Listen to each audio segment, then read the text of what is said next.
And it's a bad idea. It is just a bad idea. Stay far, far away from your narcissist, psychopathic abuser. Do not invite them back into your life. Do not think that maybe a year from now we can have a conversation and talk about what went wrong. Because deep down what you want, once all that bad energy comes out, once all that's out on the table, you're going to think that, okay, so now where do we go from here now? So coming back to my house or your house or what?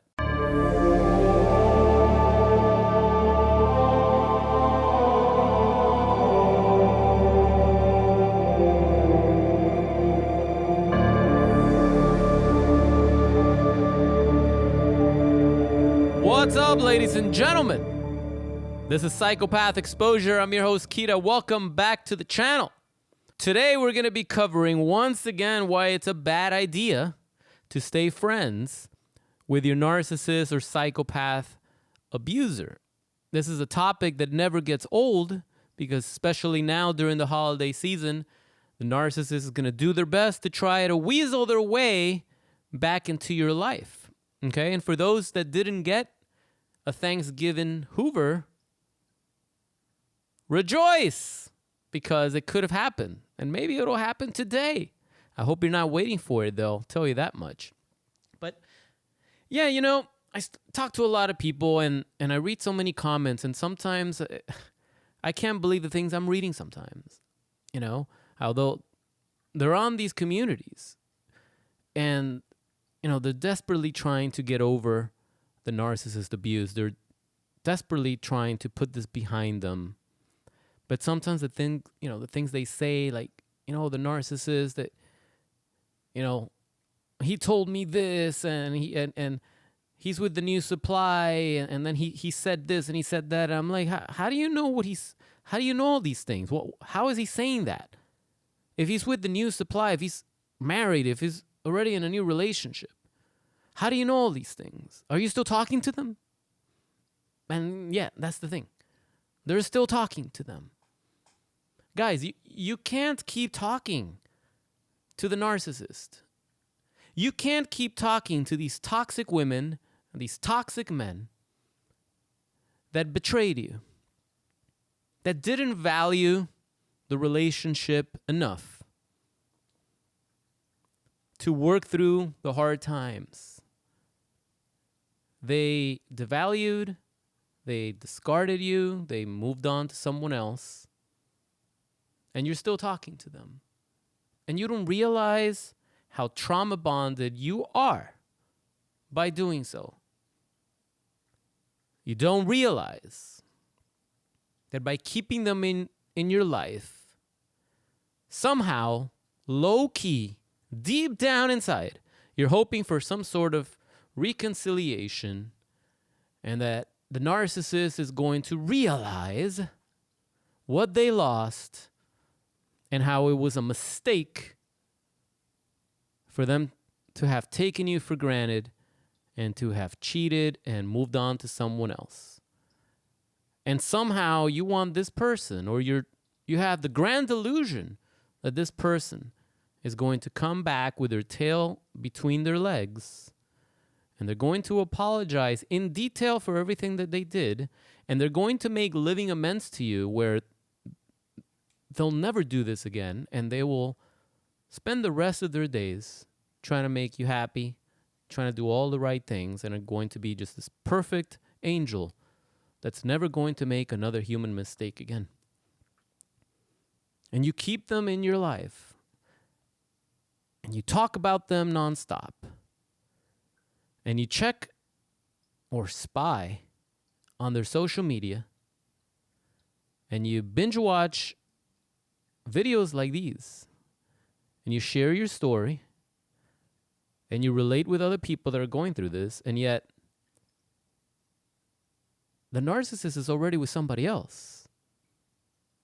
They're banging somebody else right now, actively. And they're telling you about it, and you're listening to it, and you think that you can just have a civil conversation with them, and that it's not going to bother you?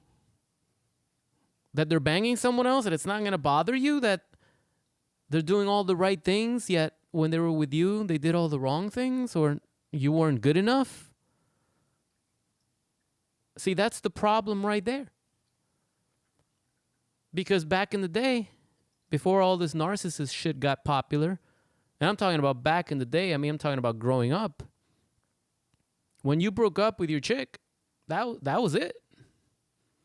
It always amazed me in those TV shows like Beverly Hills 90210, how everybody, all the friends, that would just bang each other, and then they would still friends, and then Dylan was banging Brenda, and then he cheated on her and he got with Kelly, and then Kelly and Brenda, they became friends again, and then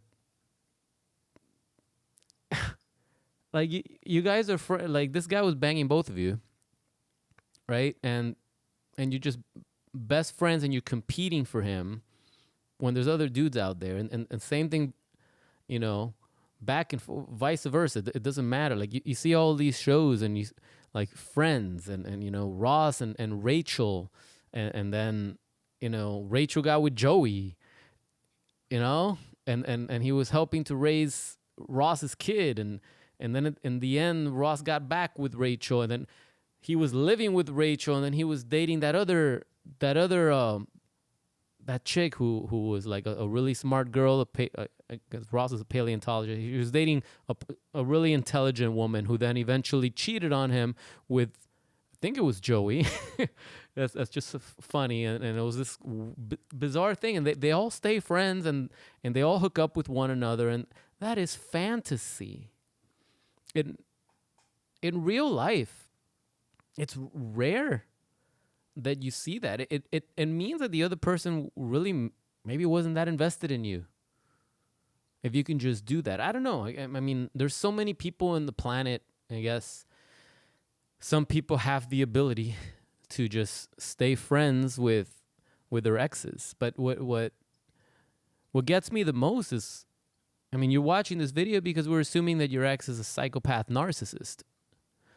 And we all know what happens when you date one of those monsters. You're left a vegetable. You're broken. You're traumatized for life. Why would you entertain a friendship like that person? That's the enemy. Why would you want to stay friends with the enemy? What are you hoping to accomplish? So, you know, somebody left a comment that I told him I was going to read it on the video because it was great. This one comes from Alan. Alan says, "Here's the thing," and listen up, guys. "The mere fact that you originally allowed yourself to become involved with and abused by a narcissist means you don't have what it takes to safely interact with this person." Safely interact. What does that mean? Okay? Safely interact. It means that you're not in danger of being exposed to any type of hurt or pain. Safely interacting with someone means that you feel safe when you're talking to them. You're not walking on eggshells. You're not afraid that they're going to say something that's going to hurt you. When you stay friends with your abuser, when you stay friends with somebody that cheated on you, and you're talking to them, deep inside, you're hoping that they're not banging anybody else. You're hoping that they're single, because then you can go home and you could daydream or night dream or whatever about, oh, well, they're single too, and I'm single, so they haven't met somebody else. So there's still a chance, right? It's kind of like those white knight beta males that they have a crush on a girl, but they don't have the balls enough to make a move or just be masculine enough to seduce her. So they keep her as a friend, even though they've been friend zoned, which means get the fuck out of that. They stay there hoping, right? Hoping that at some point that girl's going to fall in love with her friend. And as long as the girl's not dating anyone, they think there's a chance. And then they get their hearts broken when they discover that they're dating the quarterback of the team. And it's like, oh no, why him? Blah, blah, and they start throwing a fit. And then when they start having problems in that relationship and they start talking to their friend, and the friend is there to offer a shoulder to cry on, right? Like a little creep, he still thinks there's a chance. That's not how it works, guys. Okay, that's not a safe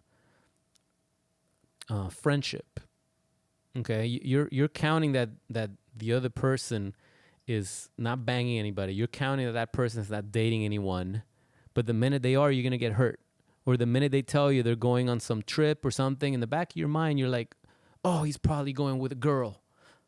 Oh, she's probably going with another guy. I bet you she has a boyfriend. And you start freaking out.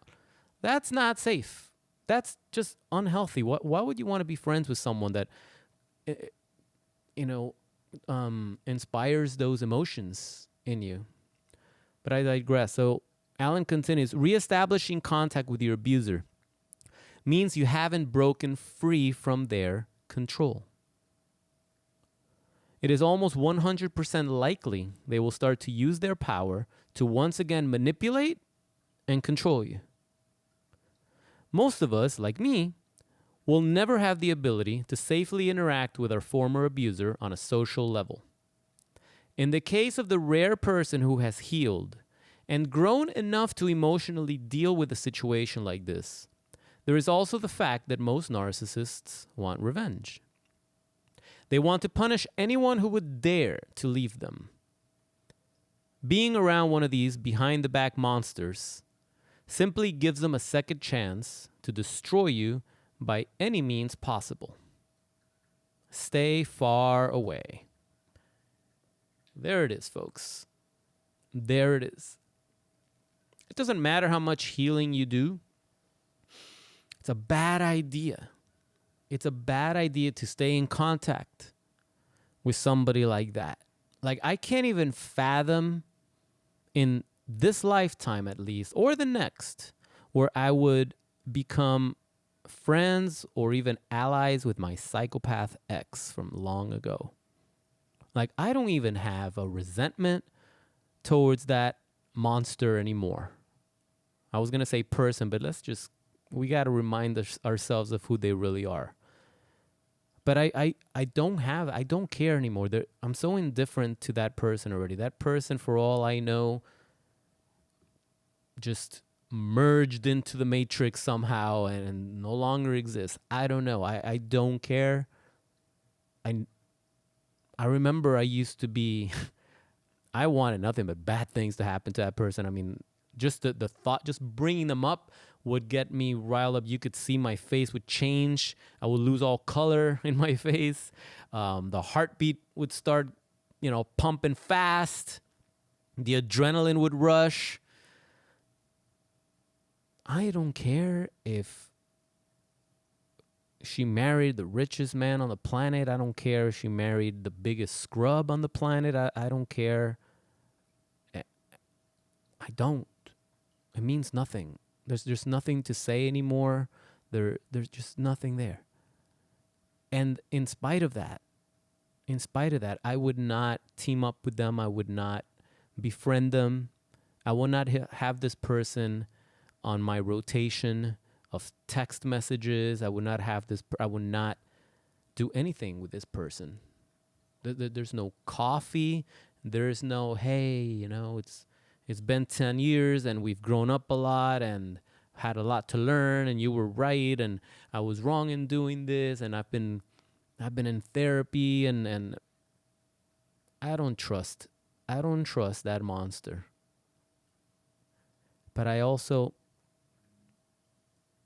don't see the value of even having that person in my life as a social experiment or anything, like nothing. Like it's just, and yet so many people think it's a good idea. And I challenge those people. I think low key, what they want is another chance, some sort of chance, something, right? Maybe some closure, maybe some validation at some point. I don't know. But it's a bad idea. Like Alan said in his comment, just the mere fact alone that this person was able to manipulate you and abuse you, right? you took this person in and that happened, it just makes no logical sense why you wouldn't even entertain or be able to have any type of friendly, safe social interaction. Your natural born nervous system is going to be screaming the minute you talk to them, because it's danger. It's a dangerous person. It's someone that caused you harm. You're not going to feel at ease with them. So it's a grand delusion, and it's a bad idea. It is just a bad idea. Stay far, far away from your narcissist, psychopathic abuser. Do not invite them back into your life.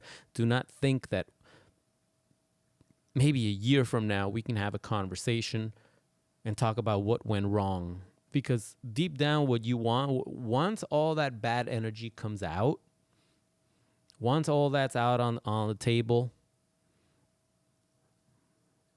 you're going to think that, okay, so now, where do we go from here now? So coming back to my house or your house or what? Like, you think that you're just going to jump right back in and continue where you left off. And a lot of these narcissists are going to do just that. They're going to play you.